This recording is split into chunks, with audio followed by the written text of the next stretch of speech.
I am Swati. मैं हूँ काजल। तो और आपका स्वागत है हमारे यूट्यूब चैनल पे। तो और आज हम रिएक्शन करने वाले हैं द मिस्ट्री ऑफ फिरौन मम्मीज। तो चलिए वीडियो देखते हैं। पहले दिलचस्प वीडियो है, तो इसका टाइटल ही ऐसा है, तो हम वीडियो देख लेते हैं पहले कैसा है वीडियो। इसके टाइटल में ही दिलचस्पी लिखी है, तो कितना अच्छा वीडियो है ये देख लेते हैं।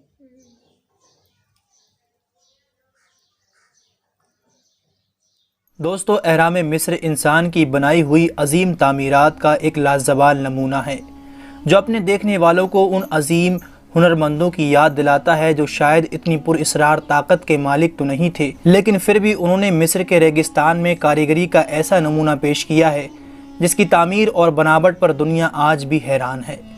माहिरीन आसार कदीमा के मुताबिक मिस्र में अब तक कुल 138 एहराम दरियाफ्त किए गए हैं, जिन्हें आज से तकरीबन 4,500 साल पहले तामीर किया गया था। इन एहराम का मकसद बादशाहों की ममी हनूतशुदा लाशों को संभाल कर रखना था ताकि आखिरत के सफ़र में उनके दर्जात बुलंद हों और जब ये दोबारा जिंदा हो तो उनके जिस्म भी सलामत हों। उस ज़माने के मिस्री लोग ये अकीदा रखते थे कि अगर मरने के बाद मरने वाले का जिस्म महफूज हो तो वो दूसरी ज़िंदगी में ज़िंदा हो जाता है। इसलिए इन एहरामों की दीवारों पर बादशाह मिस्र के लिए आखिरत के सफ़र में आसानी और दर्जात की बुलंदी के नज़रिए से तस्वीर नक्श की गई हैं। इन हनूतशुदा मम्मियों के साथ साथ इनके ग़ुलामों, कनीज़ों और सोना चांदी के एक बड़े हिस्से को भी साथ में दफन किया जाता ताकि आखिरत अच्छी हो और नई ज़िंदगी में किसी चीज़ की कमी ना हो। उस वक्त के मिस्रियों का ये मज़हब हुआ करता था कि अरवाह कभी मरती नहीं और एक तवील मुद्दत के बाद वापस जिस्म में आ जाती है। इस मज़हब के मानने वालों की तादाद लाखों में थी। फिर दोस्तों, यूं ही वक्त गुजरता गया और दौर बदलता गया, मगर इस बदलते ज़माने के साथ साथ कुछ ख़ास फ़िरौनों की ममी ज़मीन के नीचे दब के रह गईं, जो लोगों की नज़रों से बिल्कुल गुम हो चुकी थी। मगर फिर अचानक ऐसा वाक़या हुआ जिसने मिस्र के वो राज खोल दिए जो अब तक ज़मीन के नीचे दब चुके थे। 200 साल से ज़्यादा अरसे में माहिरीन मिस्र की कदीम तहज़ीब की खोज में मसरूफ़ रहे। इस अरसे में सैकड़ों मकबरे दरियाफ्त हुए, जिनमें से हज़ारों मम्मियाँ मिली। माहिरीन चाहते थे कि उन्हें कोई मुकम्मल मकबरा मिल जाए ताकि उसकी मदद से कदीम मिस्र के उस दौर में रोशनी पड़ सके, मगर उन्हें उस वक्त शदीद मायूसी का सामना करना पड़ता जब वो ये देखते कि किसी ज़माने में लुटेरे मकबरे के किसी दूसरे हिस्से से यहाँ दाखिल होकर मकबरे में लूट मार कर चुके हैं। मगर फिर 1871 ईस्वी में एक सादा से मिस्री शख्स अहमद अब्दुल रसूल ने इत्तफाकिया तौर पर फ़िरौन का पूरा मकबरा ढूंढ निकाला। 1898 ईस्वी में बादशाहों की वादी में खुदाई का सिलसिला जारी था। खुदाई के दौरान लकड़ी का एक ताबूत बरामद हुआ। उस पर कुछ ऐसी इबारत लिखी हुई थी जिनसे जाहिर हो रहा था कि ये रमसेस सानी की ममी का ताबूत है। इसके बावजूद आसार कदीमा के बाज़ माहिरीन को इसमें शक हुआ लाश वाकई फ़िरौन की है। आखिर ताबूत का ढकना हटाया गया और ममी के ऊपर वाले कपड़े को हटाया गया तो असल पट्टियाँ जिससे लाश का सीना ढांप रखा था, रोशनी से नुमाया तौर पर रमसेस दोम का नाम लिखा हुआ पाया गया। आसार कदीमा के एक माहिर सर ग्रिफ्टन इलीट लिखता है कि फ़िरौन की लाश की पट्टियाँ खोली गईं तो देखने वाले सब हैरान रह गए कि उसके जिस्म पर नमक की एक तह जमी हुई थी, जबकि दूसरी मम्मियों के जिस्म पर नमक की तह का नामो निशान न था। ये सबूत इस बात का था दोस्तों कि समंदर में डूबने की वजह से फ़िरौन की लाश पर नमक के ज़र्रात की तह जमी रह गई थी। हनूत करने वाली दवा ने इसके जिस्म के साथ साथ नमक की वो तह को भी महफूज कर लिया। ये भी कहा जाता है दोस्तों कि लाश के नाक पर निशान है। लगता है किसी समुद्री जानवर ने फ़िरौन के डूबने के बाद उसकी लाश को खाने की कोशिश की, मगर चूंकि हुक्म खुदाबंदी था इसलिए वो ऐसा ना कर सका और बहरे कुल्ज़म के पानी ने उसे बाहर फेंक दिया।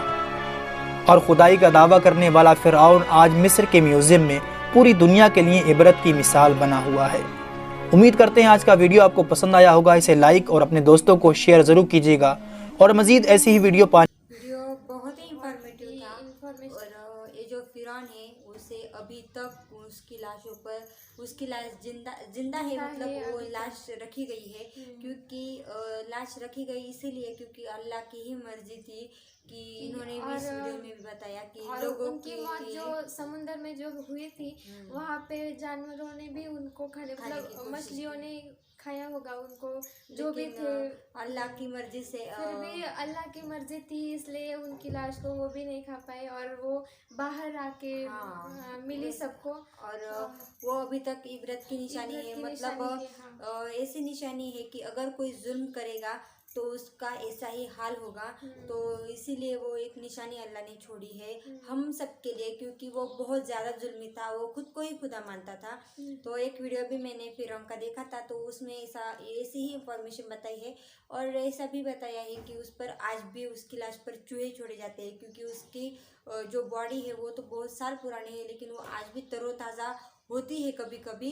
और वो जो बॉडी का मांस होता है वो चूहे खा जाते हैं, वो फिर से जैसे हम बोलते हैं कि उस पर कोई भी असर नहीं होता, लेकिन बाद में फिर उस पर मांस आ जाता है। तो हम सोच सकते हैं ये मुझे पता नहीं था। ये अभी तक होता है। और वो उस मतलब जो वो लैब है वही वहाँ अभी तक है वो लाश।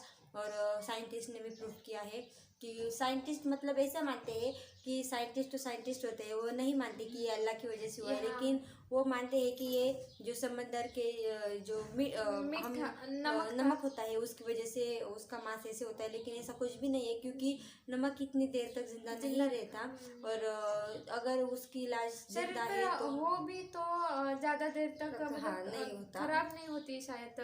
लेकिन इतने साल मतलब बहुत सारे साल हुए, बहुत ज्यादा साल हुए हैं फिरौन की मौत को। तो और इतने साल तक तो ये नहीं हो सकता तो है। कोई ना कोई तो है जो इस मतलब पूरे वर्ल्ड को चला रहा है। तो हम इससे हमको मानना ही चाहिए, ऐसी क्योंकि बहुत ज्यादा चीजें हैं जो हम साइंटिफिकली भी प्रूफ नहीं कर सके हैं। हाँ, तो वीडियो सच में बहुत अच्छा। तो और ये मुझे एक बात लगी कि उन्होंने कहा कि हम ये जो पिरामिड है इसमें जो रखते हैं ना, तो उसके साथ हम भी जो भी सोना रखते हैं वो तो हमारे अगले जन्म में हमें कमी नहीं पड़ती। वो भी मुझे मतलब नई चीज़ लगी उसमें। और वो इस मतलब हम जब से वीडियो कर रहे हैं तब से बहुत ज़्यादा नई नई इन्फॉर्मेशन हमें मिल रही है और तो हम भी कुछ सीख रही है। तो हमें सपोर्ट कीजिए, हमारे चैनल को सब्सक्राइब कीजिए।